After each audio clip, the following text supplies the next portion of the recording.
అడవికి అతి దగ్గరగా ఒక పల్లెటూరు ఉంది. ఆ పల్లెటూరులో ఒక రైతు ఉండేవాడు. అతని పేరు రంగన్న.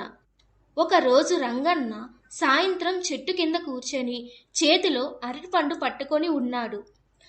అంతలో ఒక చిన్న కుందేలు వచ్చింది. రంగన్న చేతిలో అరటిపండు కొట్టేసింది. అప్పుడు రంగన్న అయ్యో నా అరటిపండు అంటూ గట్టిగా అరవడం మొదలుపెట్టాడు. రంగన్న ఒక్కసారిగా లేచి కుందేలు వెంట పరుగులు తీశాడు. నా అరటిపండు ఇవ్వు అంటూ అరుస్తూ అడవిలోకి వెళ్ళాడు. కుందేలు రంగన్న కళ్ళు కప్పి తప్పించుకుంది. తరువాత రంగన్న ఇంటికి వెళ్ళిపోయాడు. ఇంటికి వచ్చాక రంగన్నకు ఒక ఐడియా వచ్చింది. బుట్టలో క్యారెట్లు పెట్టి కుందేలును పట్టుకోవాలనుకున్నాడు. కానీ తనకు కూరగాయలు పండించడం రాదు. అయినా సరే తన ఇంటి పక్కన ఒక చిన్న ఖాళీ ప్లేస్ ఉంది. అక్కడ రంగన్న మెల్లగా పని చేయడం మొదలుపెట్టాడు. కొన్ని వారాలు తరువాత క్యారెట్లు మొలిచాయి.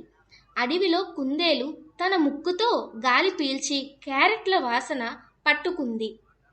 రంగన్న క్యారెట్లు ఉచ్చుగా వేసి కుందేలును పట్టుకోవాలనుకున్నాడు.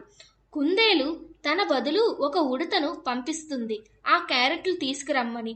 కానీ రంగన్న వేసిన వలలో ఉడత చిక్కుకుంది. పక్కనే చెట్టు పైన కుందేలు ఉంది. అది చూసి కుందేలు నవ్వుతుంది.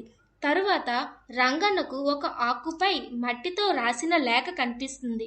నాకు కొన్ని క్యారెట్లు ఇవ్వు, లేదంటే నువ్వు పండించిన క్యారెట్లు మొత్తం నేను తీసుకుపోతా అని. అది చూసిన రంగన్న షాక్ అయ్యాడు.